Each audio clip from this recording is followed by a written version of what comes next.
Chapter 53, in which Garland Lenox tries to single-handedly undo decades of Franco-American relations. What did she say, son?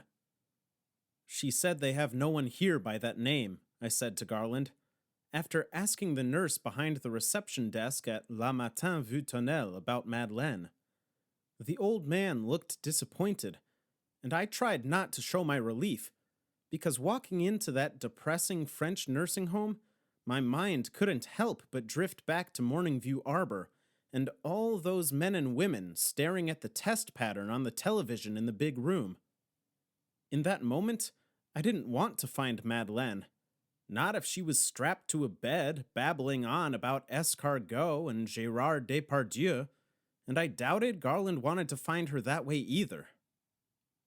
Well, ask if someone here might remember her, the old man said, and I tried to explain to the nurse that Garland was a soldier during the war, and the Germans shot him down over Saint-Lô, and he'd hid in Madeleine's house. The nurse nodded while I spoke, but apparently I'd only managed to ask my first question again, because she told me that no one named Madeleine lived there. Okay, let me try again, I said. Les résidents vivant pendant la guerre, World War II? The nurse asked me to repeat myself twice more before picking up her phone, and with a finger she motioned for us to wait on a couch in the corner. 5 minutes later, an orderly pushed an ancient Frenchman into the lobby and parked him in front of us. Je vous présente Thibault Larue, the nurse said, and the old man in the wheelchair scowled at us before saying something about how we'd interrupted his television viewing and that we'd better have something important to ask him. I stood up and tried to thank him for his time, but he waved off my pleasantries mid-sentence and unleashed a barrage of French swear words that made the orderly laugh and the nurse blush and slap his wrist.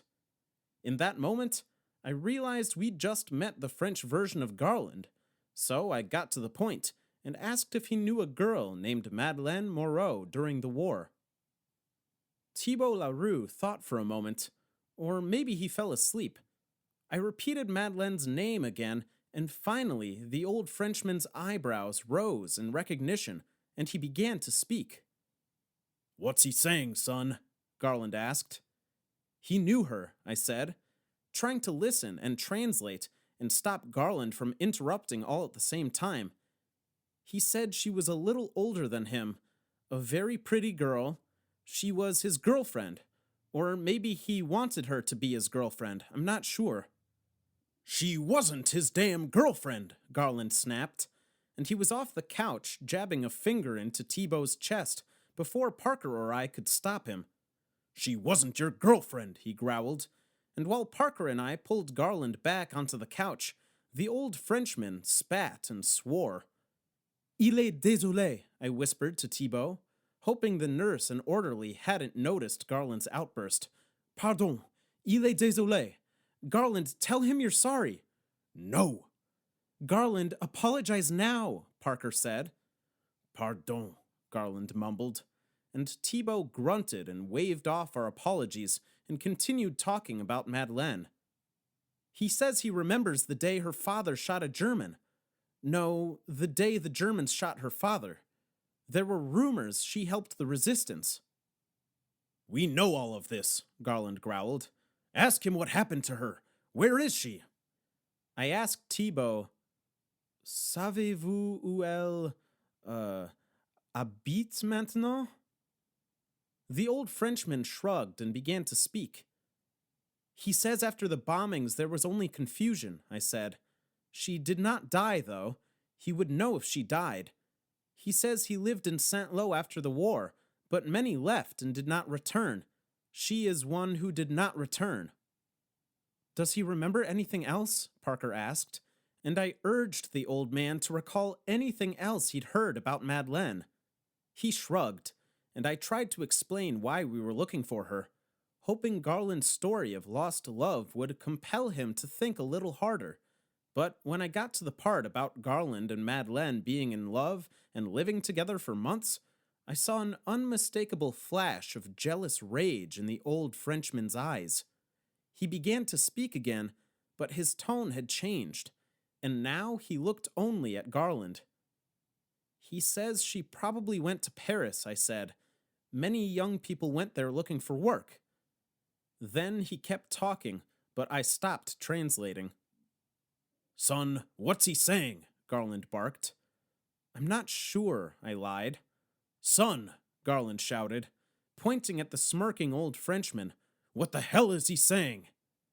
I sighed and said, he said she probably became a prostitute. A lot of them did. Garland slumped back on the couch, and Thibault appeared to take great pleasure from the pain he'd caused, but he took significantly less pleasure from what happened next. You son of a bitch! Garland shouted, and before Parker or I could stop him, he'd wrapped both hands around the old Frenchman's neck, and the two of them tumbled to the floor.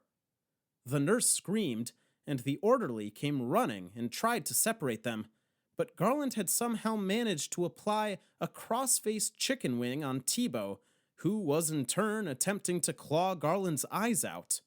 I've no doubt they would have fought to the death, which honestly wouldn't have taken long considering their age, had the nurse not shouted something about calling the police as she ran behind the reception desk. At that, Garland let go of Thibault with one final slap to the cheek and said, All right, kids, I think visiting hours are over. Merci beaucoup, Parker shouted, as the three of us ran for the door.